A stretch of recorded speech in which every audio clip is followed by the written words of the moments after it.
Уважаеми зрители, в две области доста болезнено реагирам на всичките неправди, колкото и клиширано да звучи, които стават там, здравеопазването и образованието. Причините са понятни. Наскоро гледах по Канал 3 един професор, Андрей Захарев, който казва, заради интервю по Канал 3, ме уволниха от академията, Стопанската академия Йосиф Свищов. Нямаше как този човек да не го поканя сега, за да каже по какво разбрахте и по какво пролича, че заради телевизионно интервю ви уволниха, господин професоре. Първо благодаря за поканата и ми разбрах от заповедта за уволнение, тъй като тя е 9 страници и представлява де-факто една стенограма от извадкови пасажи от това интервю, като се твърди от представител на работодателя, това е настоящия ректор, че това е вероятно довело до уронване престижа на висшето училище, въпреки че аз дадох интервюто в защита на млади учени финансисти, които считам, че са неправомерно премествани в много нетипични катедри, като физическо възпитание и спорт и други подобни. Факт. И ви удариха бълтията. Ами всъщност се оказа, че това е едно предизвестено уволнение, защото стъпвайки в длъжност още през месец април тази година ректора започна поредица от събития, които доведоха до това уволнение. Те най-вече бяха изразени в една много странна политика към млади учени, които учени, вместо да се развиват в областта, където са издържали конкурси, където имат невероятни постижения, като публикации, като признание, като така наречения научен индекс на Хирш. Това е цитируемост. Не само да пишеш, но и това, което си написал, другите ти го признават да го цитират. Ами тези хора се оказаха с заповеди на ректора, издадени дори без да са им връчени нормално срещу подпис, заповеди, които са за преместване в други катедри, то точно когато е деня да се избере нов ръководител катедра за новия мандат. От какъв зор новия ректор трябва да ги прави тия неща? Ами, много удобен момент е днес, когато сме още в отзвука на 51-то Народно събрание изборите, да направя паралел. Всъщност с ректорската химикалка много лесно се постигна по този пример корекция в кворума, който може да доведе до избор на ръководител катедра. Но в две посоки. Ние знаем явлението изборен туризъм, при което се прехвърлят от друга община избиратели, които дадат екстра вод. Но в случая нашия ректор дава принос, иновира. Той прави изборен туризъм с обратен знак, ако мога така да го нарека, защото отстранява избиратели, които потенциално биха гласували за друг ръководител катедра. Това е нашия досегашен ръководител, професор Стоян Проданов, именит учен, общественик, заслужил наградата за страховател на годината 2020 година за цяла България и в същото време отстранявайки 4 млади учени в заседанието, командировайки друго и двама, той така снижава кворума, че остава, да го кажем така, само неговите избиратели. От какъв зор го правите? Това не промяна. Зор е следния. Значи, първото заседание на 31 май, откъдето всъщност започва нашата сага, когато поради взети контрамерки, включително и сезиран на административен съд Велико Търново, заседанието напуска групата на ректора, ако мога така да я нарека, от 18 души. Казвам, това е най-голямата катедра в академията, Локомотив, най-старата българска финансова катедра, създадена 1952 година, генерации учени с огромно влияние върху останалите висши училища, които развиват тия науки. Ами самия ректор се оказа, че си пожела да стане ръководител на тази катедра. И това се оказва факт и се получи и стана на следващото заседание, което след отлагане, след първото, когато зад граница бяхме лично аз, професор Проданов и научният секретар на катедрата по един проект по програма Еразъм Плюс в съседен Ниш в Сърбия, заседание, което е свикано от изненадващо назначен врит ръководител катедра, назначен през нощта, тъй като на сайта веднага излиза. Временно изпълняваш за нощта, врит, нали? Така. И сутринта аз получавам в 7:30 покана за заседание в 8:15. За 45 минути, което да проведе избор на ръководител катедра. Разбирайте, на това заседание отсъстваме командированите зад граница. 2 души колеги изобщо не са информирани, не стига до тях, а други 2 са извикани в кабинета на ректора. Зададен им е острия въпрос. Вие ще влезете или няма да влезете? Колегите отказват. Те са притеснени, възмутени, ама какви изборите, тук ги няма. И същите са отстранени по познатия начин чрез заповед за преместване в въпросната катедра физкултура. Това става сутринта. Странно е, че датата на отстраняване е от преди 3 дни. Тоест имаме някакъв състав на антидатиране и в условията на 10 присъстващи те избират от 18, избират самия ректор. Вярно е, че ви за същия Величко Адамов, който беше безброй години, си спомням, шеф на тая академия, се е появил. Това е продължение на сагата, защото след проучвания или да кажем журналистически разследвания на журналисти, които публикуват в сайта Гласове и журналист, който е от екипа на Вестник Сега, излязоха 2 мащабни статии. В същото време през лято народни представители от не една парламентарна група зададоха питания. Какво става Свищов? Как може така да местите живи хора и това става без съгласието? И най-важното е, че става без съгласие. Само тук ми позволете да отворя една скоба. Как физически става това преместване? По принцип, за да постъпиш в един университет, ти подаваш заявление, молба. Искам да стана финансист, или искам да стана застраховател, или искам да стана счетоводител.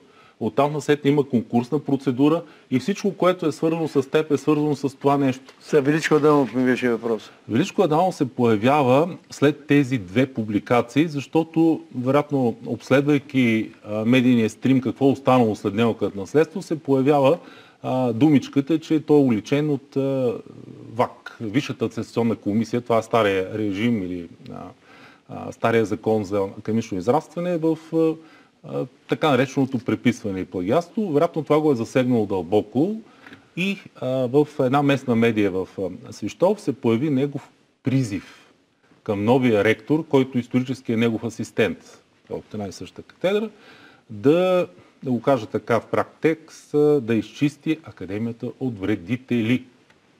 Множествено число.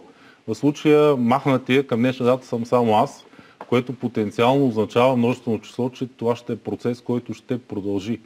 Но неговата поява беше много озадачаваща, защото всъщност показа, че 2015 година, когато Министерството на образованието и науката се намеси, за да върне нормалността в нашето висше училище, след този силно укорим и от медиите период на управление на професор Величко Адамов, имахме служебни ректори, отстранена млада ректорка след 7 дни на власт.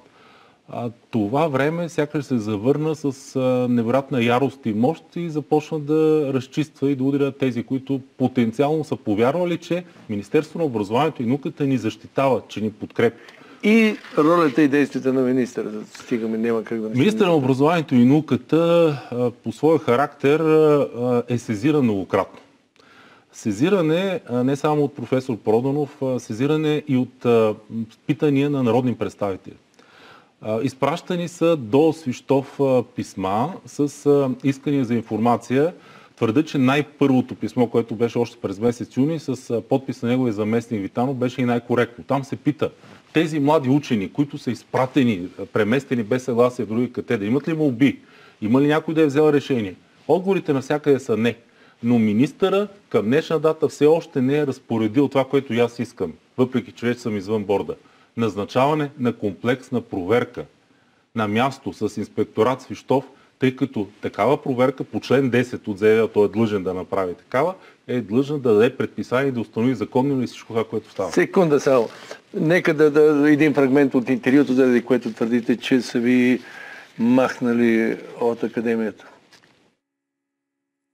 И за мен миналото на Стопанска академия с тази личност, Величко Адамов, която вчера буквално ме поръча на своя наследник да бъда уволнен, отстранен или както там го наричате, разкрива една огромна и неудобна истина, че Министерството на образованието и науката, казвайки не продължи. Не продължи. Към днешна дата лично аз виждам и моя колега потърпеш професор Стоян Проданов, че Министерството на образованието и науката тупа топката. Ние сме буквално на 50 метра от кабинета на министъра и на експертите. Тук зад нас е ротондата, кръга на властта и аз самия съм абсолютно сурпризиран и изненадан, защо няма назначена проверка на място, която да установи факти, обстоятелства, документи, а иска примерно от ректора някакъв документ, който той да подаде или да укрие, или да забави, да... Как се казва, всеки умее да тупа топката и да бави мача. И сега, от тук нататък? От тук нататък какво следва? Два фрагмента държа да отбележа. Всъщност аз казах, че това е процес. Процес, в който на мен лично като декан, тъй като до преди няколко месеца аз бях декан, стартират първо дисциплинарно производство, но забележете как ми го връчват. На общо събрание, комисия, пред 40 човека, на микрофон, с съответния пломб, с призив от председател на комисията този да не бъде избран, да не бъде преизбран. След това самото наказание, то е свързано с решения, които са на ниво факултетен съвет, но не засягат мои отговорности в прерогативите на общо събрание на неговото председателство. Пак пред всички хора ми се връчва това. И най-накрая стигаме до миналата седмица, вторник, деня на избора на Тръмп. За мен беше деня на моето уволнение. В аудитория пред студенти влиза комисия и ме обявява за персона нон грата за Стопанска академия, т.е. аз съм вече уволнен. Понеже съм дал това интервю, от което излучихте кадри, което според преценката на ректора, забележете тук добавям и комисии, които той е сезирал, това са контролен съвет и етична комисия, в които обаче в работата им участват членове на катедра финанси и кредит, които са го подкрепили, участвали са в тия процеси. За мен си е жив конфликт на интереси да питаш хора, които са участвали в един процес, да го оценят и да осъдят за един този виновен ли. Мисля си, че това не е редно, което се случи. Сега какво чакаме? Чакаме следното. Първото, което е самия министър е обект на достатъчно информиране какво се случва. Не само от народни представители, всички, които го питаха от предишния парламент, сега са преизбрани.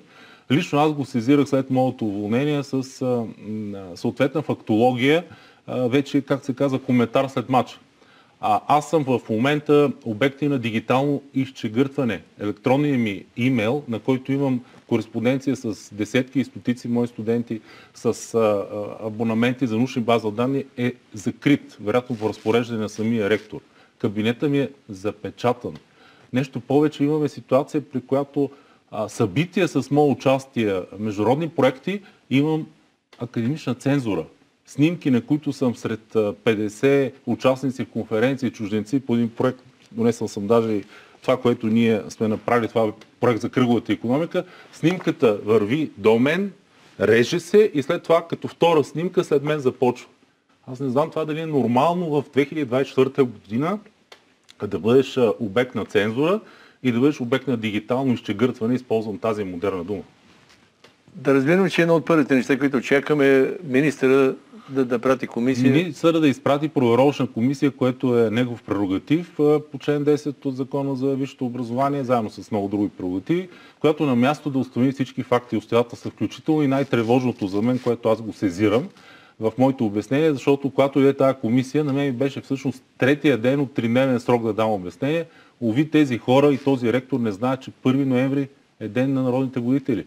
И той за нашата система е неработен. Тоест би трябвало да се прескочи и всъщност аз бях подготвил с електронен подпис отговор, в който не само му обяснявах фактологията по исканите от него обяснения, но му и припомнях, тъй като имахме през есента на 5 септември една лична среща, на която макар и в ситуация вече на възникнало напрежение, стиснахме ръка и обещахме до тук, повече никой нищо да не прави. Твърда, че аз изпазих обещанието и ако нещо е извършено като последващи проверки, отговори към МОН, това е на база предходни питания. И отварям още една скоба. Тук има още една институция, на която разчитам, а тя е Прокуратурата на Република България. До нея има събрани факти и обстоятелства, има назначена проверка под наблюдението на отдел 01 специализиран към Върховна касационна прокуратура относно това, което този ректор направи с тези млади учени, а смея да твърда и с други свои управленски практики, които в обхвата на гилдията, тъй като това е система на висше образование, създава тревога на не едно и две места. Защото ако един ректор може да си позволи днес да извади 4 човека от една катедра, за да спечели избори и МОН не санкционира това явление, повярвайте, това означава като знак за всички тези ректори с химикалката, ама то може и ние да го правим. Харесваме си 5 човека и почваме да ги местим по катедри, когато има избори. Изборен туризъм? Не. Ясно. Уважаеми зрители, професор Андрей Захариев както твърди по неговите твърдения, уволнен заради едно телевизионно интервю. Разбира се, ще търсим и, както се казва, клиширано, и другата гледна точка, но няма да... Поне ще се опитаме да доизясним нещата и темата въобще за нередностите, да ги нарека висшето образование, ще продължим при всеки значим повод.